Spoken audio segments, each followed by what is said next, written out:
અરવલ્લીના ભિલોડાના જૂના ભવનાથ મંદિરના આકાશી દ્રશ્યો સામે આવ્યા। સ્વયંભૂ મહાદેવ મંદિર ટાપુમાં ફેરવાયું। હરણાવ જળાશયમાં જળસ્તર વધતા ચોતરફ પાણી જ પાણી નજરે પડી રહ્યું છે। રણના આકાશી દ્રશ્યોથી મનમોહક દ્રશ્યો સર્જાયા। મહાદેવની નગરીમાં જળાભિષેક થવા જેવો માહોલ જોવા મળ્યો।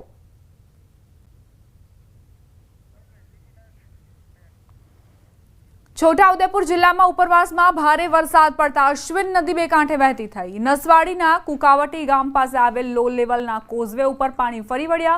નસવાડી તાલુકાના સુકાપુરા અને વેગેનાર ગામના ગ્રામજનોને નસવાડી આવવા માટે 6 કિલોમીટરનો ફેરો મારવો પડે છે। નસવાડી તાલુકાના કુકાવટી ગામના ખેડૂતો ખેતરમાં ગયા હતા ત્યારે નદીમાં અચાનક પાણી આવી જતા સામેના કિનારે પાણી ઉતરવાની રાહ જોઈને બેસી રહ્યા છે।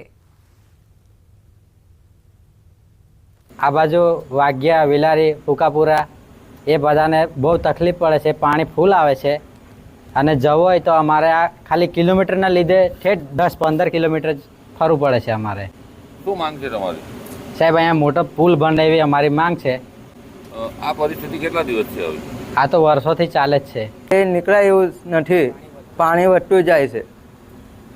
વાગ્યા વિલારીમાં જવું હોય ગમે તે માણસને દૂધ ભરવા ફરીને જવું પડે છે। કેટલા કિલોમીટરનો ફેરો?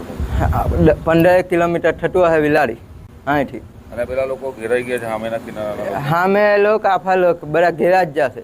કરું હું એનો કઈ રસ્તો કરો। ભાવનગર શહેર મધ્યમાં આવેલો કંસારો વર્ષોથી ગંદકી મચ્છરના કારણે માથાના દુખાવા સમાન બન્યો છે। 2020માં ₹38 કરોડના ખર્ચે કંસારા સજીવીકરણ માટે પ્રોજેક્ટ શરૂ થયો હતો, પરંતુ જમીન સંપાદનના વિવાદોના કારણે આજે પણ પ્રોજેક્ટ અધૂરો છે। તંત્રના દાવા મુજબ 96% કામ પૂર્ણ થયા છે અને જમીન સંપાદનના કારણે 4% કામ કરવાના બાકી છે, પરંતુ જ્યાં કામ બાકી છે ત્યાં કંસારાની હાલત બદતર થઈ છે। આ મુદ્દે પક્ષ અને વિપક્ષ આક્ષેપ પ્રતિ આક્ષેપ કરી રહ્યા છે, પરંતુ તેમની વચ્ચે લોકોએ મુશ્કેલી વેઠવી પડી રહી છે। કંસારા શુદ્ધિકરણ, કંસારા સજીવનીકરણ અને કંસારા આજની તારીખે 38 કરોડ રૂપિયા જેવી રકમ ખર્ચવા છતાં કંસારો જે 35 વર્ષ પહેલા હતો એની પરિસ્થિતિ આજની તારીખમાં છે। તો કંસારામાં પાણી આવશે ક્યાંથી?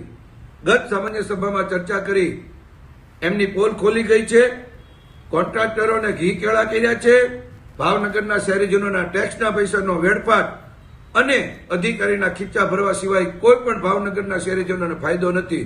ભાવનગરને ખૂબ મોટો ફાયદો થાય તે માટે કંસારા પ્રોજેક્ટ હાથ ધરવામાં આવ્યો। તેમાંથી